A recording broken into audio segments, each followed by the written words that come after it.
Pode me chamar de Dona Valdina ou só Dina, como preferir. Tenho 81 anos hoje e uma vontade danada de arrancar umas coisas do peito antes que o tempo me leve de vez. Porque tem lembrança que pesa igual pedra molhada no estômago, meu filho. E essa que eu vou contar agora é daquelas que a gente tenta enterrar, mas que volta. Volta como cheiro de coisa podre em dia quente. Mas deixa eu te situar primeiro. Anos 70, interior de São Paulo. Cidade pequena, daquelas que só tem uma praça, uma igreja e uma farmácia onde todo mundo vai medir pressão e fofocar. Rua de paralelepípedo, vizinha que invade sua casa sem bater e criança solta brincando até escurecer, porque, segundo os adultos, naquela época era seguro. Ah, claro, seguro. Igual deixar a carne fora da geladeira no verão. Eu tinha 9 anos e o cabelo cortado por cima da orelha, porque minha mãe dizia que criança suada não combinava com tança. Usava vestido florido de algodão duro que arranhava a pele e chinela havaiana com prego segurando a tira. Era uma menina, igual a tantas outras, esquelética, curiosa e cheia de pergunta atravessada na garganta. Só que eu era quieta. E criança quieta, ah, meu bem, criança quieta é a preferida dos mal-intencionados. Na rua onde eu morava, tinha um homem chamado João, mas todo mundo chamava de Joãozinho. Vai Vera para disfarçar os quase 40 anos nas costas e a cara de santo de procissão. Joãozinho era o moço bom, sabe? Aquele que carregava a sacola da dona Lourdes, trocava lâmpada na casa das viúvas, levava pão para a avó que não andava direito. Toda cidade tem um desses, o que todo mundo confia. O que as mães dizem, vai com ele que ele cuida de você. Pois é, minha mãe dizia isso, dizia com orgulho. Esse Joãozinho é quase da família. Eu ouvia aquilo e sentia um arrepio que nem sabia nomear. Na época eu não entendia, só sabia que meu corpo miúdo não gostava quando ele chegava perto demais. Começou com flor. Sempre começa assim, com algo bonito. Ele me deu uma flor arrancada do jardim da igreja. É da mesma cor do seu vestido, princesinha. E eu sorri. Besta, né? Porque a gente quer ser querida. Ainda mais por quem todo mundo diz que é confiável.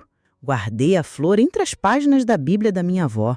Anos depois, quando achei, parecia um pedaço seco da minha inocência. Depois vieram os doces. Joãozinho trazia jujuba no bolso. Mas não era para todo mundo. Era só para mim. Essa é a nossa brincadeira secreta, ele dizia, com aquele sorrisinho de canto de boca que me dava náusea e eu nem sabia o que era náusea. Era como se ele fosse um mágico e eu o coelho que ele tirava do chapéu para mostrar que sabia encantar. Teve um dia que ele apareceu na porta lá de casa dizendo que ia me ensinar a fazer pipa. Meu pai não estava. Minha mãe riu e disse: leva, Joãozinho, essa menina precisa aprender alguma coisa com o homem. Eu fui, com os joelhos tremendo e a garganta seca. Mas fui, porque criança não questiona adulto, né? Criança obedece. No quintal da casa dele, uma casa escura, que cheirava a óleo de peroba e café velho, ele me mostrou como colar a rabiola. Ficou atrás de mim, segurando o meu braço, dizendo assim, Dina, com firmeza, menina esperta aprende rápido. E eu tremia, mas fingia que estava tudo bem, porque ele era o moço bom. E moço bom não fazia nada errado. Era o que todo mundo dizia, inclusive minha mãe. Ele tinha um apelido para mim, minha namoradinha de mentirinha. Dizia com uma voz mansa, como quem fala com gato filhote, mas com coração de verdade, viu? É nosso segredinho. E aí, piscava. Ah, se eu pudesse arrancar aquela piscadela da memória com colher de pau. Depois desse dia da pipa, ele começou a aparecer cada vez mais. Chegava com banana da feira, com revista velha de mulher bonita, com promessa de ensinar a andar de bicicleta. E minha mãe achava lindo, dizia para as vizinhas, esse Joãozinho é quase um tio para Dina. Tio. Era esse o problema, né? Homem que se faz de parente para ganhar confiança. Eu comecei a ter dor de barriga todo domingo. Era o dia que ele vinha almoçar lá em casa. Sentava do meu lado, punha a mão na minha nuca, dizendo que menina inteligente merece carinho. Um dia me deu um beijo na testa, outro mais perto da bochecha, e quando ninguém via, mais perto ainda. Tudo de brincadeira, claro, porque criança não entende essas coisas. Só sente que tem algo fora do lugar. Mas eu entendia. Mesmo sem saber o nome das coisas, meu corpo gritava. Só que ninguém ouvia, porque ninguém escuta criança que não sabe explicar. E porque Joãozinho... Joãozinho era o moço que até levava água benta para a igreja. Se eu chorava, diziam que era drama. Se eu fugia, diziam que era birra. Se eu ficava calada, diziam que era fase. Mas não era fase, era um alerta, e todo mundo ignorou. Tem gente que acha que carinho demais em criança é coisa bonita, que é sinal de pessoa amorosa, que homem solteiro, que cuida da sobrinha da vizinha com tanto zelo, só pode ser bom de coração. Mas vou te contar uma coisa, meu bem. Carinho demais quando é só pra uma e sempre com porta fechada, não é carinho, é cerco. Depois daquele dia da pipa, Joãozinho virou sombra em dia nublado. Tava em todo canto. Acordava, ele já estava varrendo a calçada da nossa casa. Ia no mercado, ele aparecia para ajudar a carregar o pacote. Saía da escola, ele já vinha me esperar no portão, coisa que nunca ninguém da minha família fazia, porque a escola era perto e menina aprende a andar sozinha. Mas com o Joãozinho, minha mãe abria até a porta com um sorriso. Olha lá, o anjo que Deus mandou para cuidar da Dina. Ele dizia que queria me ajudar nas tarefas. Sentava do meu lado, encostava o braço no meu e ia lendo devagar, como se eu fosse burra, ou pior, como se aquilo fosse uma desculpa para ficar ali perto.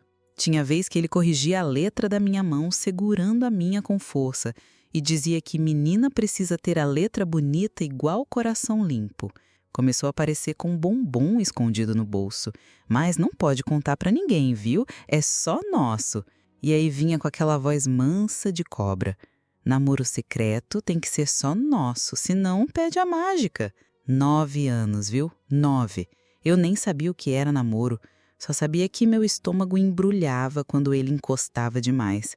Mas o pior era um medo de decepcionar, porque ele fazia parecer que eu era especial, a escolhida, a que ele gostava mais do que todas. E é aí que o negócio fica feio, porque criança quer ser amada, quer ser notada, e quando ninguém mais na casa dá atenção, o primeiro elogio vira farol. Eu era a filha do meio, nem bonita como minha irmã mais velha, nem esperta como caçula, sempre sobrando, até Joãozinho aparecer. Eu, que adorava brincar de amarelinha na calçada, parei. Minhas amigas vinham me chamar e eu dizia que estava com dor de barriga. Mentira. Eu ficava dentro de casa esperando ele chegar com aqueles livrinhos velhos e histórias que ele inventava, sempre com alguma mocinha que tinha segredo com o mocinho. Coincidência, né? Só que não. Ele dizia que eu era igual personagem de livro, doce por fora, misteriosa por dentro. E ria. Eu ria também. Ria porque era mais fácil rir do que perguntar o que afinal eu tinha de misteriosa com 9 anos. Vai ver, era minha alma querendo fugir, e ninguém via. Ele sabia o horário que meu pai não estava. Sabia quando minha mãe ia ao armazém. E foi achando esses buracos de tempo que ele foi cavando espaço na minha vida. Me ajudava a cortar fruta, botava música no radinho de pilha, dançava comigo como se fosse coisa de novela. E tudo com aquele discurso melado de "Mas olha só como você já tá virando mocinha. Se continuar assim, vai ter que casar comigo, viu?" E minha mãe lá do fundo gritando "Melhor ele do que esses moleques da rua." E é isso que arrebenta com a cabeça de uma criança. Quando o mundo inteiro acha bonito o que está destruindo por dentro. Teve um dia que ele chegou com um broche em forma de coração. Coração, veja bem. E disse: "É a aliança do nosso namoro secreto. Se usar, é porque me ama." Eu nem sabia o que era amar. Só sabia que minha barriga doía cada vez que ele encostava demais e que meu corpo queria correr. Mas minha cabeça dizia que se eu corresse, ele podia parar de gostar de mim. E aí? Quem ia me notar? Usei o broche. Acredite, usei. Minhas amigas começaram a me achar estranha. Diziam que eu estava metida, que só andava com moço velho. Uma delas, a Leila, chegou a perguntar: "Você é noiva do Joãozinho, ué?" Eu disse que não, mas fiquei vermelha. E ele, que estava ouvindo de longe, só sorriu e disse: "É segredo, né, Dina?" Aquelas palavras me pesaram como corrente. Lá em casa minha mãe achava ótimo. "Pelo menos agora essa menina sorri", dizia. "Joãozinho é quase um presente que Deus mandou." Meu pai nem ligava. Era homem do tipo que só via o que queria. E se Joãozinho dava cerveja no domingo, virava amigo de fé. Eu fui me perdendo, me afastando das bonecas, das brincadeiras, das tardes com as meninas. Joãozinho ocupava tudo. Era ele quem dizia o que eu devia vestir, como pentear o cabelo, o que podia ou não contar para a professora. Imagina se ela escuta nosso segredo? Aí tudo perde o sentido. E eu acreditava, porque criança não nasce sabendo que tem adulto que mente, que manipula, que usa palavras doces para encobrir podridão. Um dia ele me pegou pela mão, apertou, forte, disse no meu ouvido: "Você é minha, Dina, só minha. Promete que não vai contar nada para ninguém?" Eu balancei a cabeça e senti o corpo inteiro gelar. Naquele dia dormi com a cabeça coberta pelo travesseiro, achando que assim os pensamentos ruins não iam me achar. Mas acharam. Quem olhava de fora via um homem gentil entregando uma flor para uma menina sorridente. Ah, que cena linda, né? Quase um quadro de propaganda de sabonete. Ele todo arrumadinho, com camisa de botão, cabelo penteado com brilhantina, e eu ali, segurando aquela flor como se fosse presente de aniversário. O que ninguém sabia era que, junto com o caule, vinha um fio de medo, daqueles que enrola na barriga e aperta até a alma.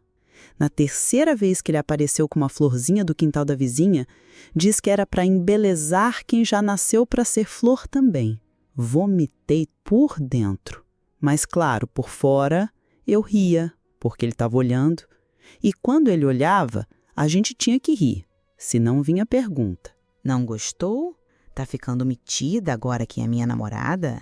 E aí, meu filho, eu entrava em pânico, porque vai que ele para de me dar atenção, e aí eu volto a ser aquela menina esquecida que nem cachorro de rua olha 2 vezes.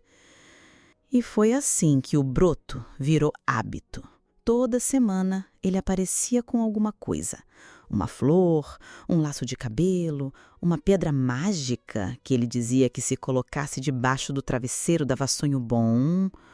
Ah, claro, mágica. Só se fosse magia negra, daquelas que vai sugando a alma aos pouquinhos. A coisa ficou mais feia quando ele começou com os bilhetes. Escrevia em pedaço de jornal, papel de pão, qualquer coisa que achasse. Letras tortas, cheiro de cigarro fraco e palavras que hoje me embrulham só de lembrar. Você é meu segredo mais bonito.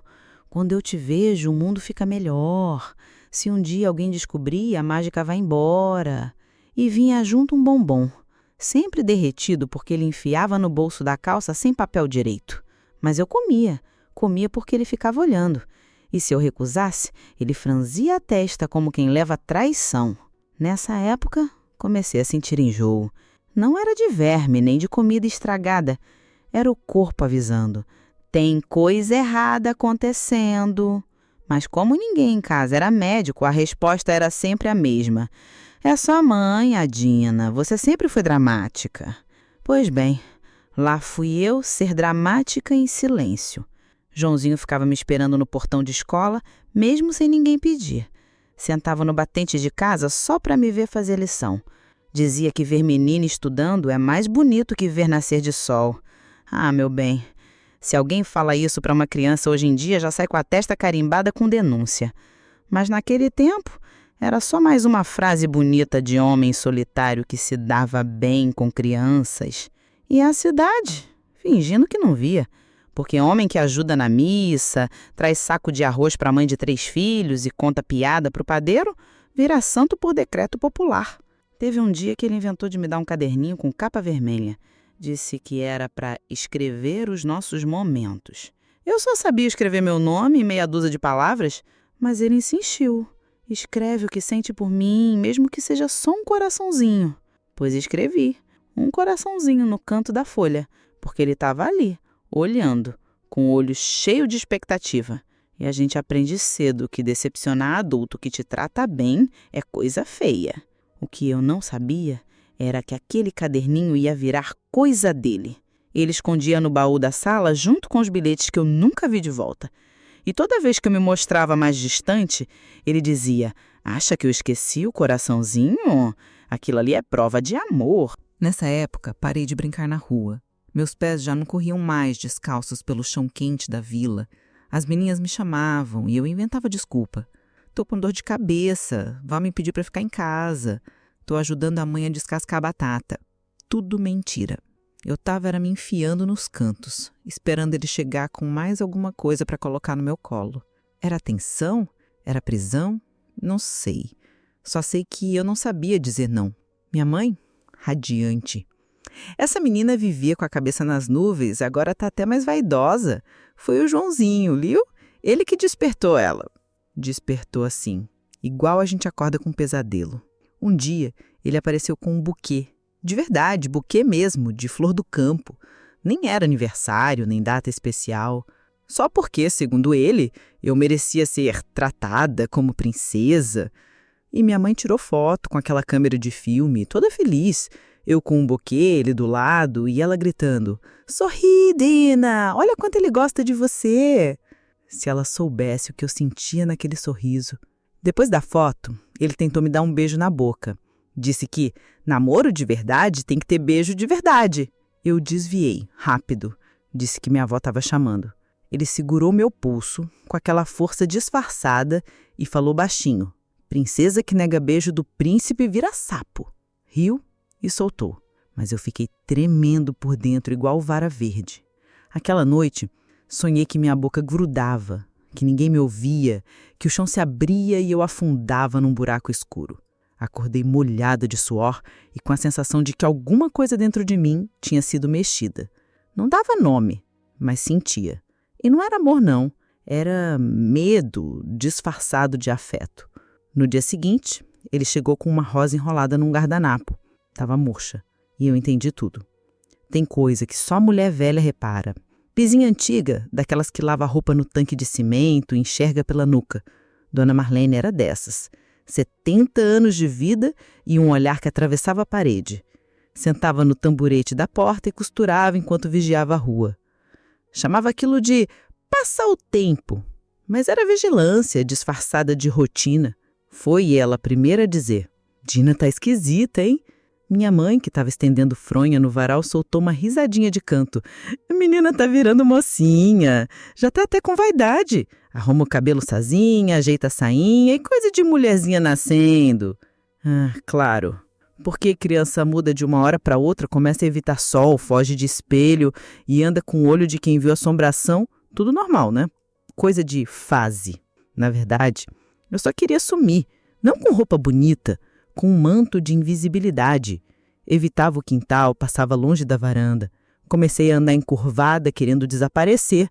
Só que ninguém via. Ouvia e fingia que era charme de menina crescendo. E Joãozinho? Joãozinho agora estava mais esperto. Sabia que gente velha repara, então passou a disfarçar. Ao invés de aparecer na frente da casa, esperava nos fundos, perto do galinheiro. Dizia que ia ajudar a consertar a tampa da caixa d'água, mas trazia doce escondido no bolso da camisa. "Hoje é só um beijo de bom dia, tá bom? Nada demais." Beijo que vinha mais perto da boca do que devia, com a mão dele já encostando onde não se encosta. E eu só tremia. Comecei a ter dor no peito. Não era coração, era aperto mesmo. Acordava de madrugada ofegante, com o lençol encharcado de suor. Mas minha mãe dizia que era calor. Verão doido desse dá febre em todo mundo. Febre. Se fosse só isso, tava bom. A escola virou meu refúgio. A lousa, meu esconderijo. A professora falava e eu fingia anotar, só para ter onde botar a cabeça sem ter que olhar ninguém nos olhos. Mas até lá, Joãozinho dava jeito. Aparecia na hora da saída com um pacote de bala de coco e dizia sorrindo, para minha noiva preferida. A diretora chegou a comentar com minha mãe que eu estava mais distraída, que tinha dia que não respondia nem presente na chamada. Faze, dona Leonilda, a senhora lembra como era? E minha mãe ria, ria como se a infância fosse um campo de margaridas e não um corredor cheio de porta trancada. Em casa, comecei a dormir mal. Mas dormir mal era luxo. Tinha noite que eu nem deitava. Ficava de olho na janela, tentando escutar se o portão de trás rangia. Ele agora entrava por ali. Chamava de visita de cuidado, como se entrar no meio da noite fosse forma de proteção. Teve uma madrugada que ele veio. Eu ouvi. O barulho da bota dele no chão de terra é coisa que nunca mais saiu da minha memória. Era a pisada lenta, de quem sabe onde pisa. Eu travei. Nem respirei. Ouvi ele passando pela cozinha, indo até a sala, depois o som do banquinho arrastando. Sentou, ficou ali, quieto. Não sei quanto tempo passou, talvez minutos, talvez uma eternidade. Mas ouvi quando ele levantou e sussurrou. Só vim ver se minha princesinha estava bem. A porta do quarto nem chegou a ranger, mas a minha alma, essa despencou do peito. De manhã ele estava lá, cortando lenha para o fogão como se nada tivesse acontecido. Minha mãe fez café e disse, esse homem é de ouro, nem dorme direito só para ajudar a gente. E eu, com olheira, sem cor, quieta como boneca quebrada. Mas ninguém vê boneca quando ela não faz barulho. Naquele mês, parei de comer direito. O cheiro da comida me embrulhava. Arroz, feijão, ovo frito, tudo me dava ânsia. A mãe achava que era verme. Deu chá de boldo, benzedura da comadre, até banho de arruda no sábado. Mas nada tirava o gosto ruim da boca, porque o gosto não era físico. Era da alma engolindo veneno aos poucos. E Joãozinho ficava cada vez mais cuidadoso com as palavras. Dizia que não podia mais me chamar de namorada na frente dos outros, que agora era amizade especial, que o mundo era cheio de gente invejosa. Se alguém souber, vai querer separar a gente, e aí a culpa vai ser sua, viu? E aí voltava a me dar doce. Um chantilly emocional, culpa com cobertura de carinho. Minha avó, que morava com a gente, uma vez perguntou por que a Dina não canta mais. E minha mãe, canta na hora errada, mãe. Fica quieta a manhã toda e só se anima quando o Joãozinho chega. Tá apaixonada. Paixão. Palavra grande demais para uma menina pequena que só queria parar de tremer. Eu ficava na rede, olhando para o teto de palha, tentando entender quando foi que deixei de ser criança. Quando foi que larguei a boneca e peguei um broche? Quando foi que troquei a amarelinha por bilhete sujo de suor? Mas ali ninguém perguntava o que eu sentia. Perguntavam só se eu tinha agradecido pelo bombom. A gente aprende cedo a engolir o choro sem fazer barulho. Não porque é bonito, mas porque a criança esperta entende que se choramingar, leva a mais. Só que tem uma hora que o corpo já não aguenta mais fingir normalidade. E aí, meu bem, até respirar vira escolha. Foi assim que eu aprendi a respirar bem devagar, com medo de ele ouvir. Naquela noite, o céu estava escuro igual panela queimada. Não tinha lua, nem estrela, nem sossego. Joãozinho tinha vindo mais cedo, como quem não quer nada. Trazia uma cesta com doce de figo, dizendo que sonhou comigo na madrugada e acordou com vontade de me ver. Minha mãe achou romântico. Eu achei que meu estômago ia se virar do avesso. Fiquei o dia inteiro trancada no quarto, fingindo que estava estudando. Não sei nem o que li naquele caderno velho. Acho que encarei a página por horas, esperando que alguma letra virasse escudo. No fundo, eu já sabia que a noite vinha. E com ela, ele. Demorei para deitar. Fiquei rodando pelo quarto como bicho preso em gaiola. Quando ouvi o trinco do portão lá atrás ranger, meu corpo travou. O som dos passos dele no quintal era inconfundível, nem cachorro latiu. Vai ver, até os bichos sabiam que era melhor fingir que não viu. Me encolhi na cama, virei pro canto, cobri até a cabeça. Fingi dormir. Fingi tão bem que parecia que eu mesma estava quase acreditando. Ouvi a porta da cozinha abrindo com cuidado. Depois, o rangido leve da cadeira da sala, ele sentou. Ficou ali, Um silêncio esquisito. Não era silêncio de quem dorme, era silêncio de quem observa. Depois de um tempo que pareceu semana inteira, ouvi o estalo do chinelo dele no chão de madeira. Mais um passo, mais outro. O barulho parou bem na frente do meu quarto. A maçaneta não girou, mas ele encostou a testa na porta, eu sei, porque dava para ouvir o suspiro. Um suspiro longo, pesado, que gelou até meu pensamento.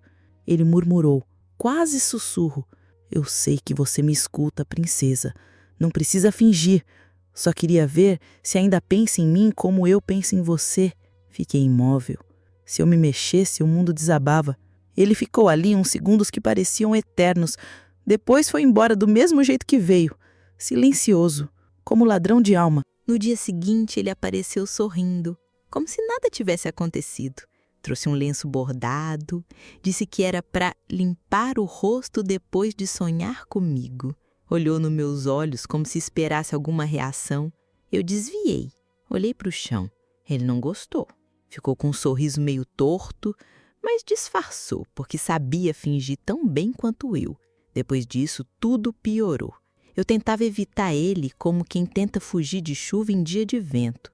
Cruzava a rua quando via de longe, me escondia atrás do fogão quando ele aparecia na varanda, dizia que estava com dor de cabeça, que tinha dever da escola, que minha avó estava chamando, inventava até doença, qualquer coisa para ganhar tempo. Só que ele era insistente, e homem insistente com fama de bonzinho vira desafio para menina calada.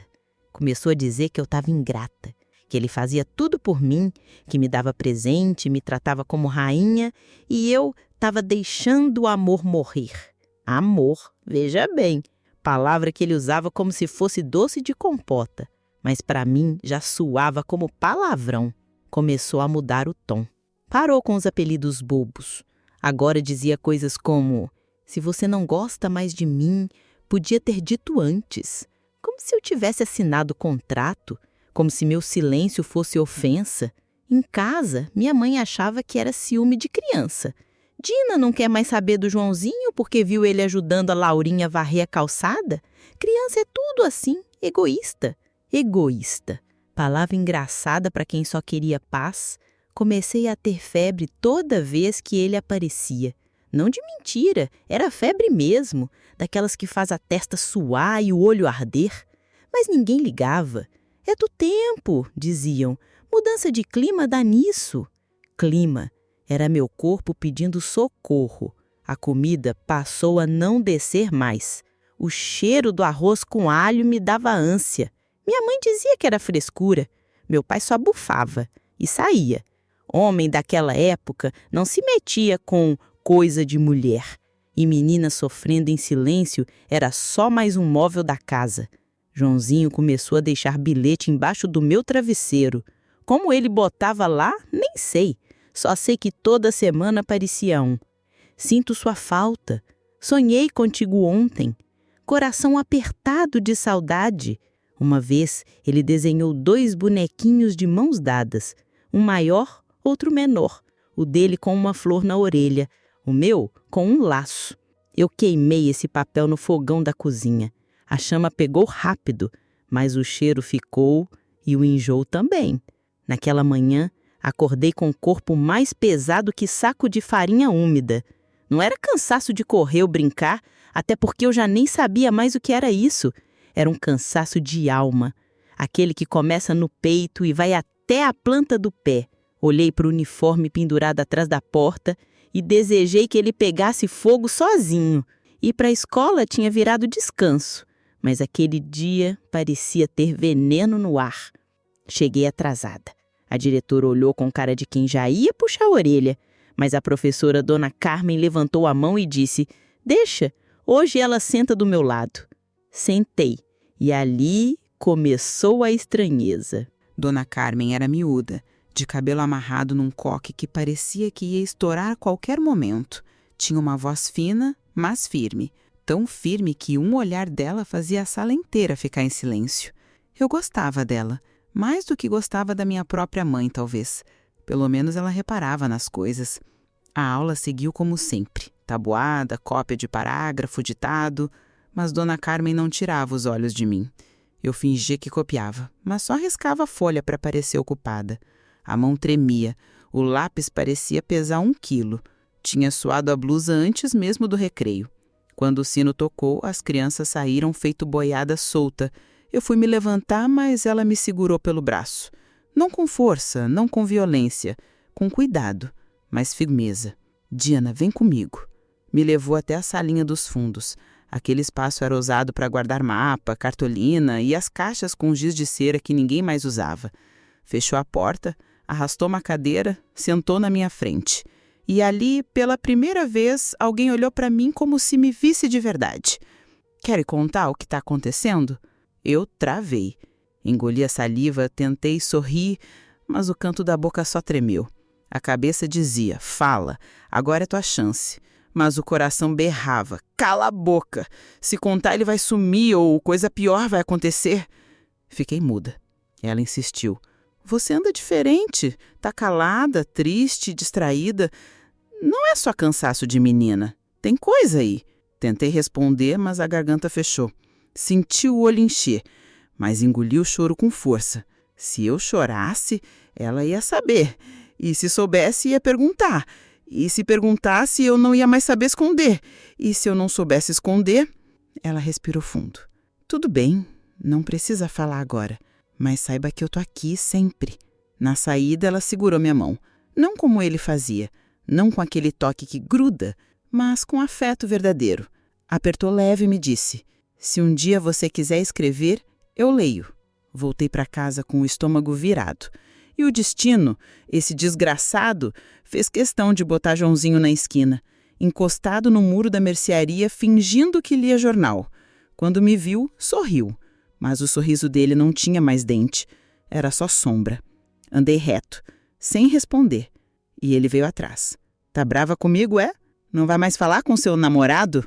A palavra queimou meus ouvidos. Quis sair correndo, mas as pernas pesavam. Ele continuou. Se quiser me esquecer, tudo bem. Só me avisa. Eu vou embora, pra longe. E aí você nunca mais vai me ver. A culpa vai ser sua. E foi ali, naquele momento, que eu entendi o poder do medo disfarçado de culpa. Corri para casa, me tranquei no quarto e fiquei lá até escurecer. Minha mãe bateu na porta 2 vezes, mas largou para lá. Deixa, tá de TPM precoce, sei lá. TPM. Eu nem menstruava ainda. Mas claro, se menina se cala, o problema deve ser o útero. Peguei o caderninho que ele tinha me dado meses antes. Aquele da capa vermelha. Arranquei as páginas que ele tinha tocado e comecei a escrever. Não como criança que faz redação, mas como quem quer gritar em silêncio. Escrevi tudo o que sentia. As visitas noturnos, os bilhetes escondidos, a culpa que ele plantava feito semente podre.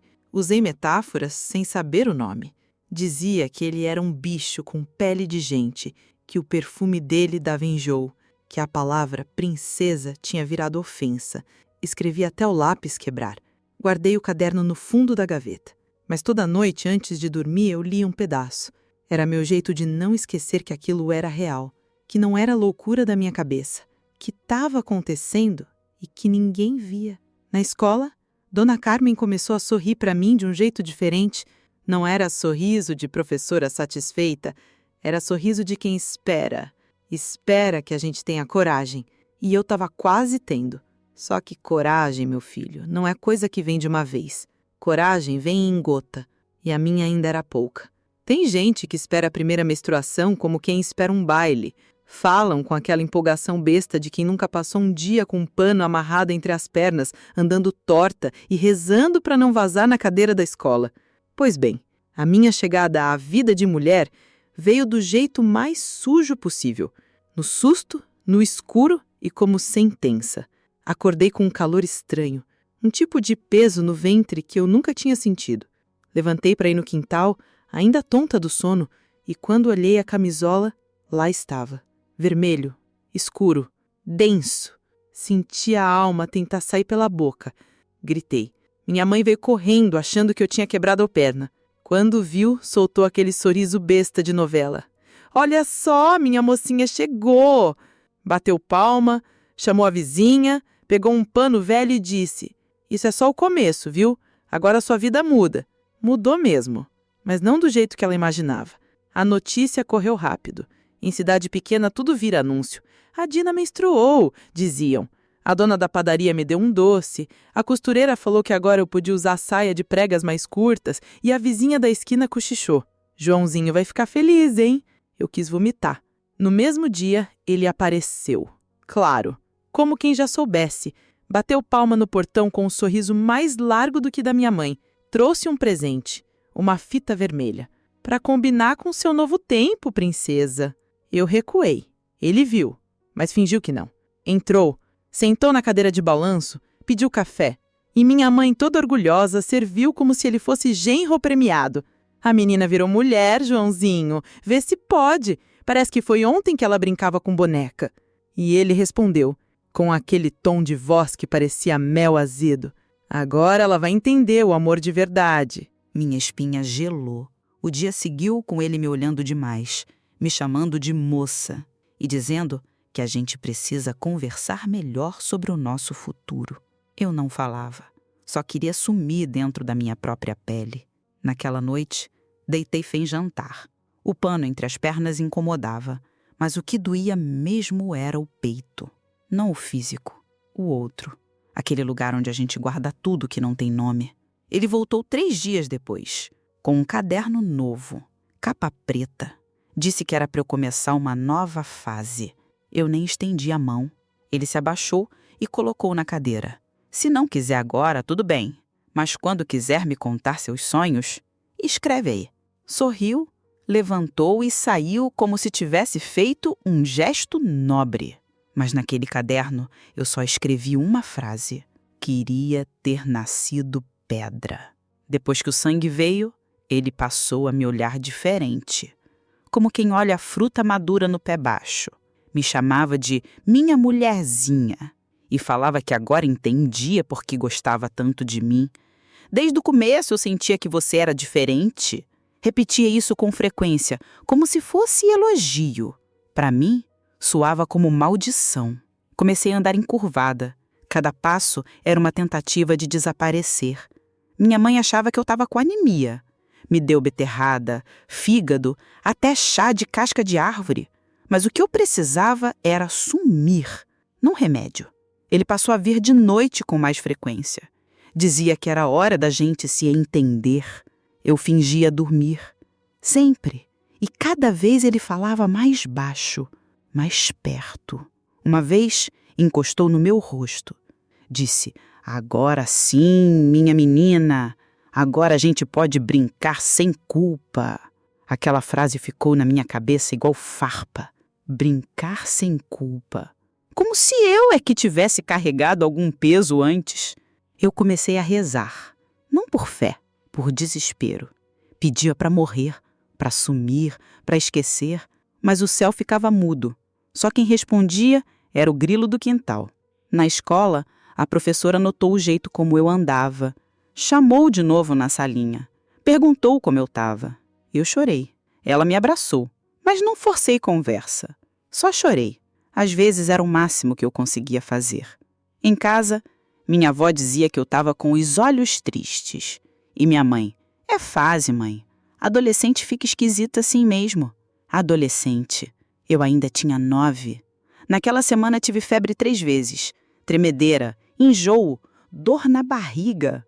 Fui parar na benzedeira.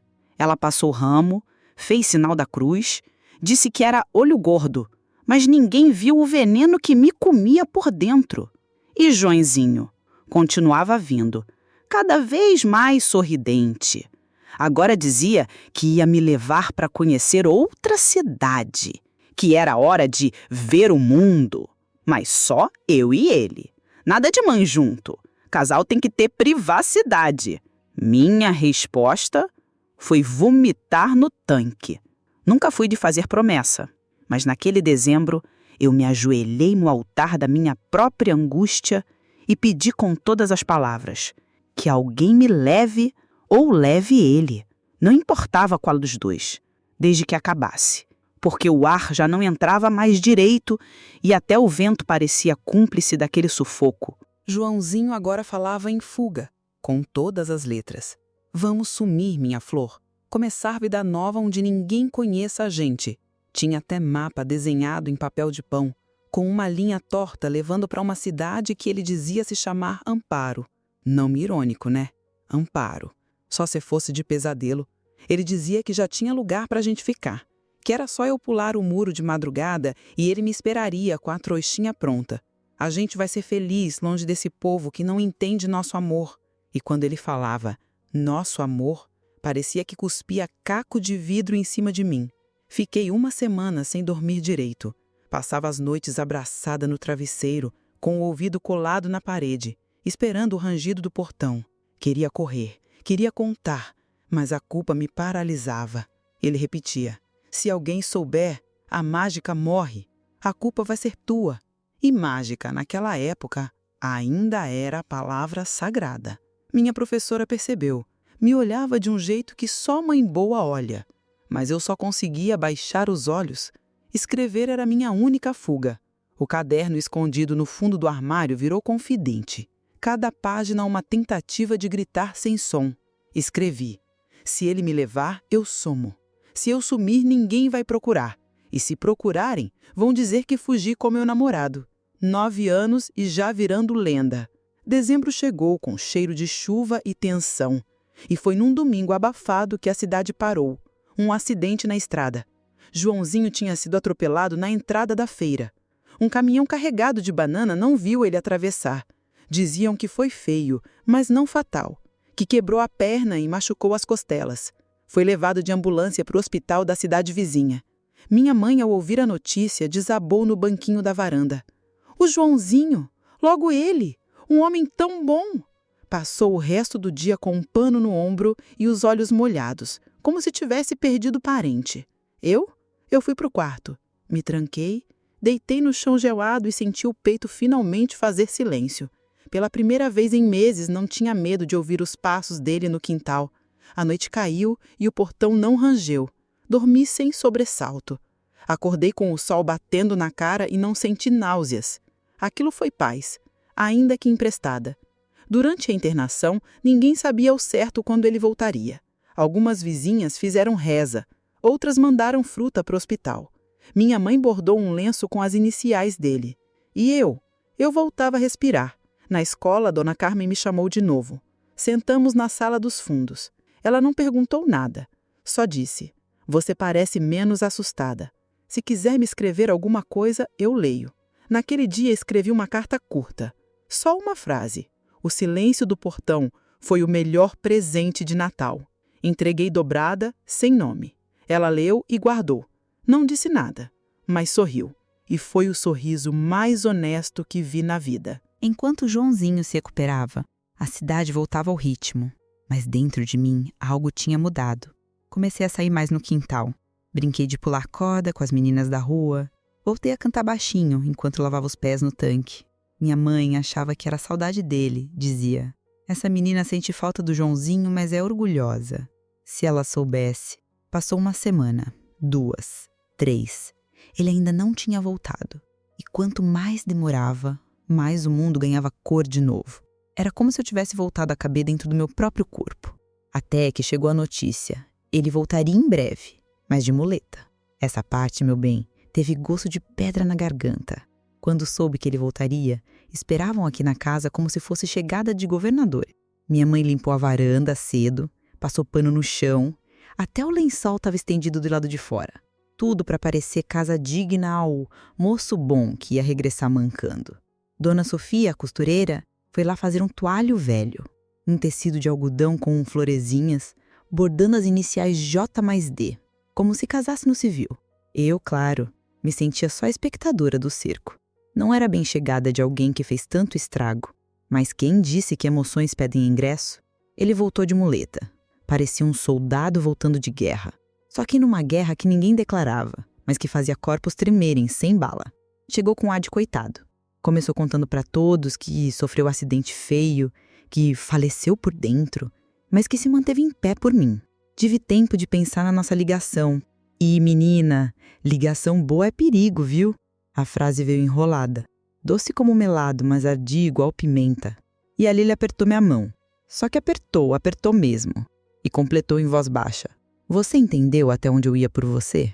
Devia ser pergunta, mas soou como cobrança.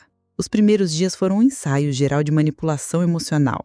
Ele chegava na hora do almoço, fingindo dor, e dizia com voz cansada: "Coitadinha da minha noiva que teve que cuidar de mim no hospital." Escutei isso enquanto tinha que reportar o volume da sopa que eu tinha comido. Se não fosse amor, como explicar tamanho controle? Eu senti vergonha do meu corpo. Ele me chamou de mulher forte e colocou a muleta sobre meu joelho como se fosse troféu. Mãezinha, caro, sorriu de canto. Reclamou apenas que ele tinha direito de apoiar na minha força. Direitinho demais. E aí começou o inferno. Ele usava o acidente como moeda de troca emocional. Tava caindo no caminhão, mas aguentava porque tinha você. Minha mãe ofereceu suco de laranja. Ele tomou uns goles e largou o copo. Isso é doçura que minha mulher merece. Saí pra varanda e ouvi a repetição disso. Minha mulher, meu bem, meu futuro.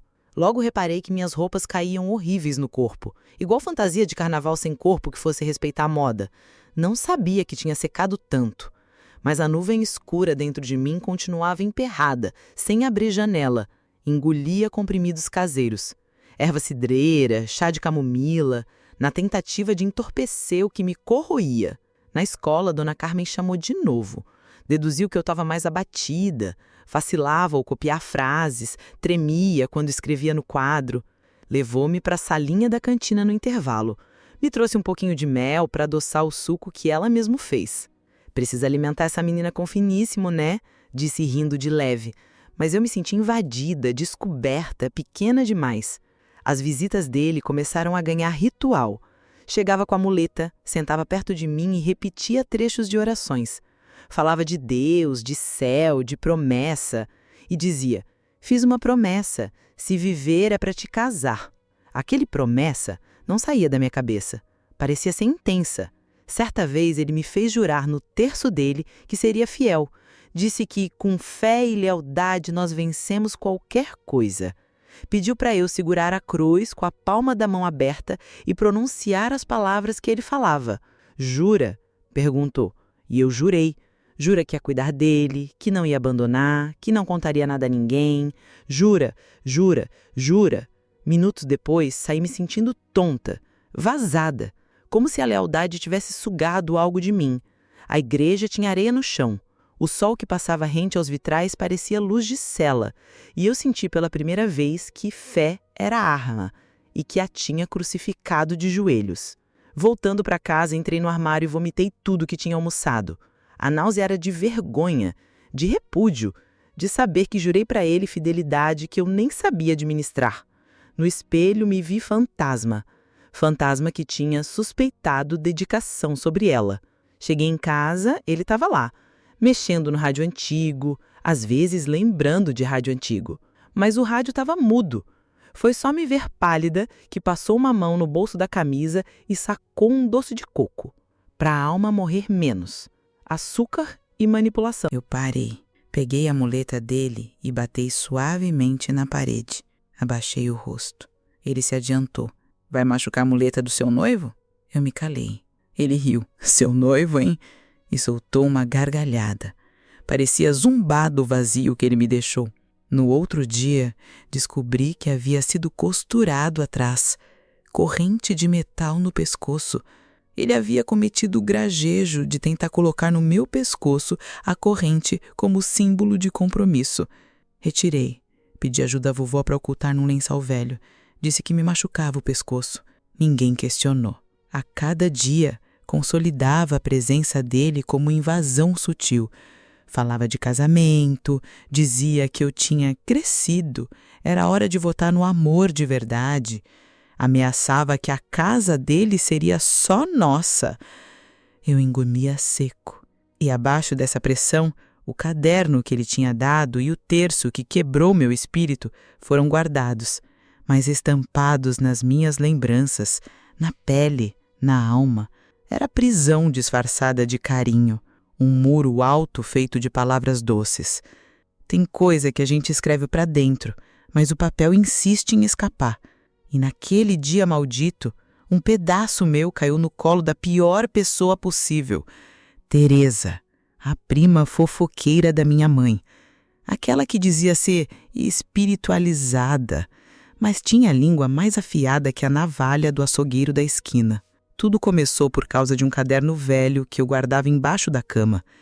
Dentro dele havia pedaços de mim, picotados em frases, desabafos tortos, medos escondidos, palavras que nunca tinham ousado sair da minha boca. Escrevia tudo ali, toda vez que ele aparecia com aquelas promessas doces, feito veneno com laço. Naquele domingo, Dona Teresa veio tomar café com um bolo de fubá. Como sempre, sentou-se sem ser convidada e deu palpite na roupa, no cabelo, no tom do feijão. Essa menina anda com cara de susto, Leonilda. Tá com verme ou é só drama de criança querendo atenção?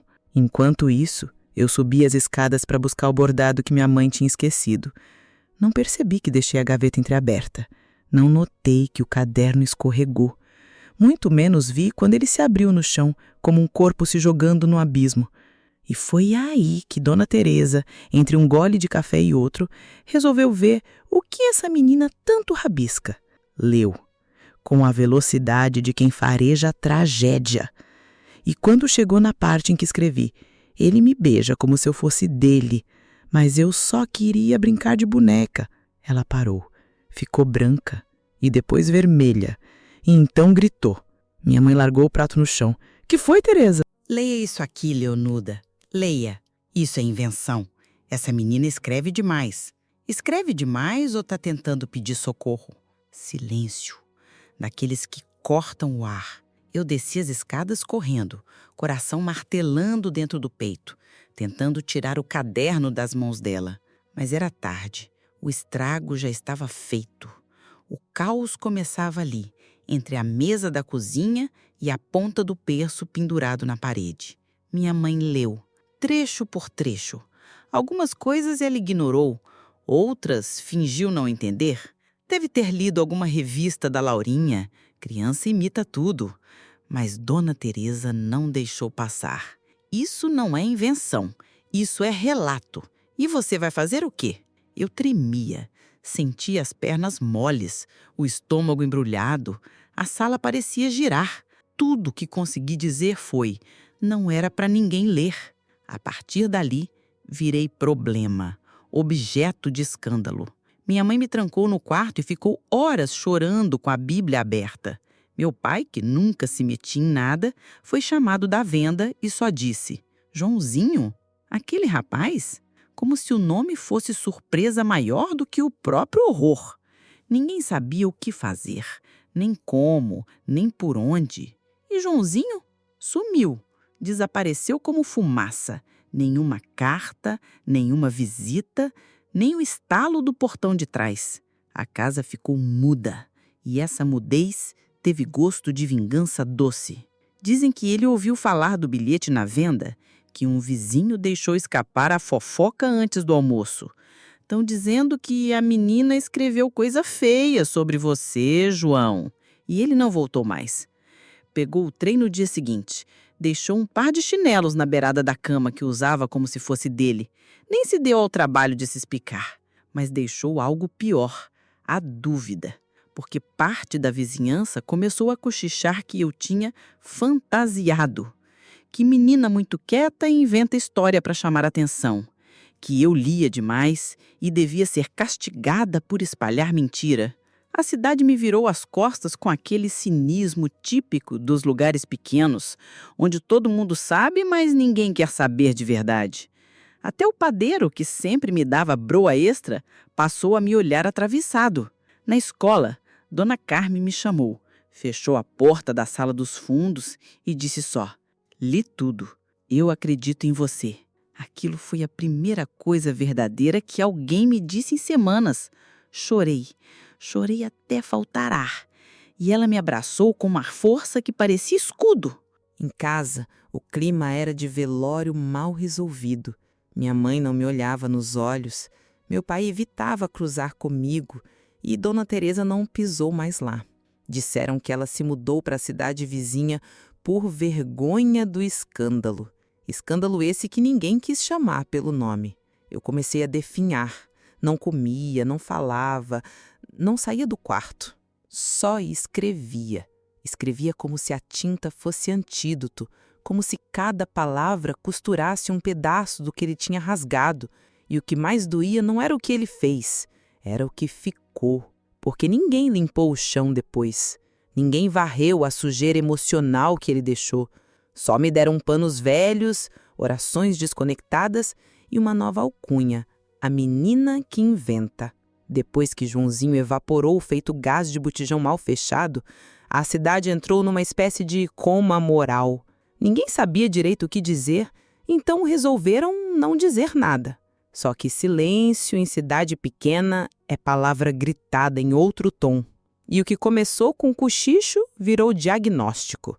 Essa menina ficou esquisita. Sim, esquisita. Era essa a nova versão do meu nome. Ninguém mais me chamava de Dina com carinho. Agora era aquela lá, a que inventa, a que assusta a criança com os olhos fundos. Teve até um dia que a mãe de uma coleguinha pediu para eu não me aproximar da filha dela. Vai que pega essa mania de mentir. Eu não mentia. Nunca menti. Mas quando ninguém acredita, a verdade vira bicho do mato. Se esconde, rosna abaixo e espera a hora de fugir de novo. Passei a gostar do escuro, da ausência, da companhia do próprio quarto. Aquele lugar abafado, com cheiro de mofo e pano velho, era o único canto onde ninguém apontava o dedo. Ninguém perguntava se eu já tinha superado. Superar o quê mesmo? O buraco? A escola virou desfile de olhares tortos. As meninas cochichavam no recreio, os meninos me evitavam como se eu fosse feita de vidro rachado. Só Dona Carmen, firme como sempre, continuava ali. Mas até ela eu comecei a evitar. Porque confiar virou coisa distante, tipo o Papai Noel. Talvez exista, mas melhor não arriscar. Minha mãe não tocava mais no assunto. A cozinha virou território neutro, onde a única conversa era põe mais arroz no prato ou leva esse pano pro varal. Meu pai voltou a se fingir de móvel. Às vezes parecia que a casa toda tinha desaprendido a falar. No começo, chorei muito. Depois, parei. Descobri que lágrima só serve se alguém quiser enxugar. Quando não tem quem se importe, ela só deixa o rosto molhado e a alma em carne viva. Então comecei a escrever. Não em caderno bonito, nem em folha perfumada. Escrevia nas beiradas dos livros, atrás de envelopes velhos, até em papel de pão. Qualquer coisa que coubesse um grito disfarçado. Era minha vingança, minha sobrevivência, meus protestos secretos. Escrevia frases curtas. Ninguém olha direito. Sou bicho de mato agora. Ele fugiu, mas eu fiquei com o gosto. Algumas eu queimava no fogão, só para ter o prazer de ver virar cinza. No fundo, eu tinha virado invisível. Mas, ao contrário do que imaginam, tem uma paz danada nisso. Ninguém te enxerga, ninguém espera nada. Você respira sem peso, come sem ser vigiada, anda sem ouvir, arruma essa cara. Passei a andar descalça. Dormia de tarde e acordava de madrugada. Sussurrava histórias para mim mesma, inventava vozes para elas. Fazia do travesseiro um mundo novo, onde ele nunca tinha existido, onde ninguém jurava segredo em cima de terço. Teve um dia que fui ao armazém comprar sal. Uma moça me olhou e cochichou com o marido. Ela. Eu ouvi. Só sorri de canto.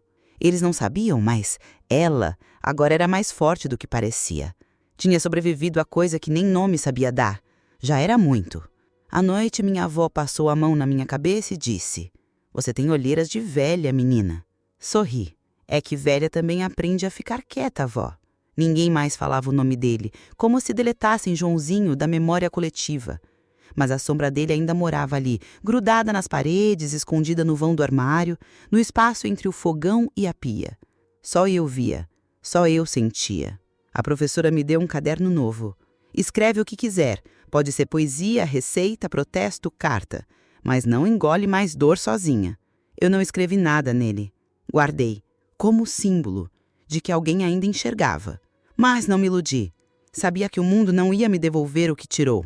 Só que, aos poucos, fui sentindo que o silêncio não era só castigo, era também abrigo.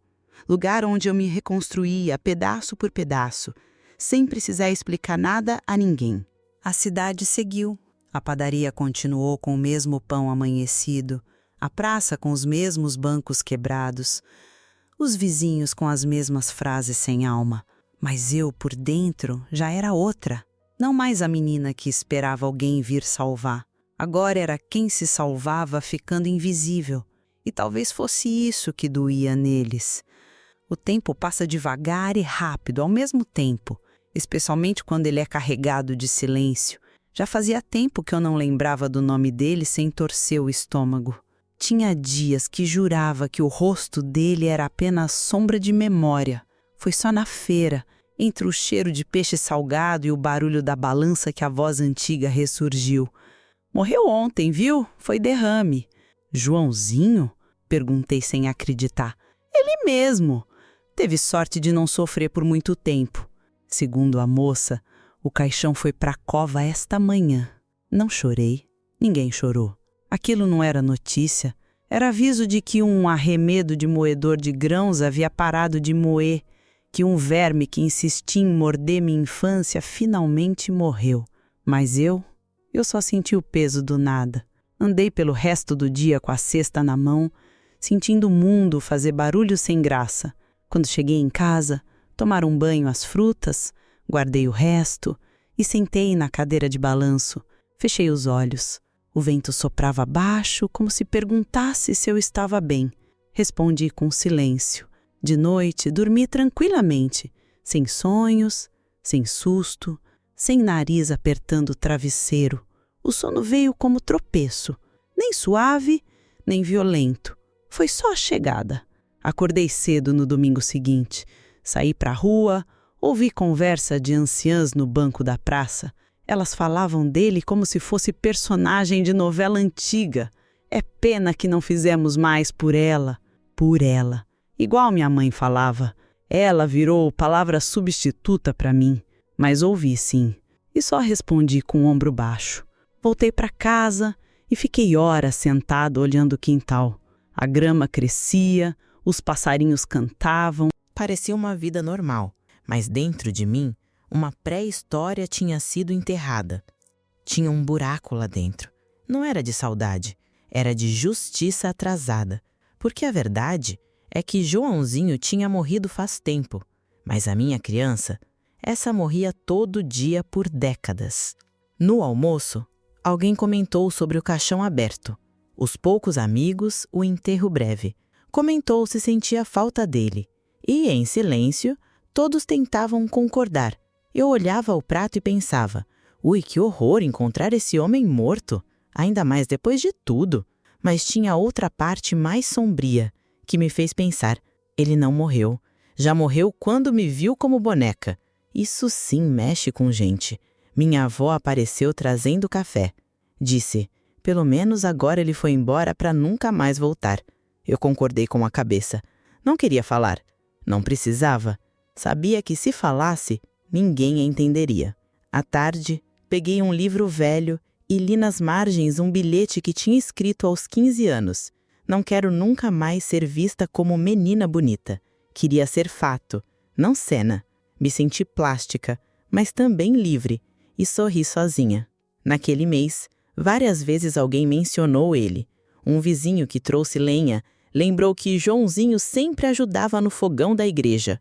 Outro, que queria religião, disse que ele morreu em fé. E eu só pensava, morreu no que ele escolheu. Eu, no que foi escolhido para mim. À noite, vi o caderno de capa preta dentro do armário. Fiquei olhando de longe.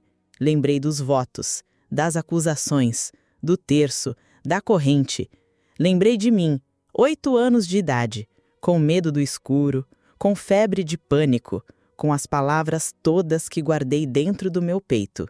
Peguei o caderno. Não li, só segurei, fechei, guardei de volta. Por fim, fiz um pacto silencioso comigo mesma. Se ele morreu sem explicação, eu vivo com explicação própria.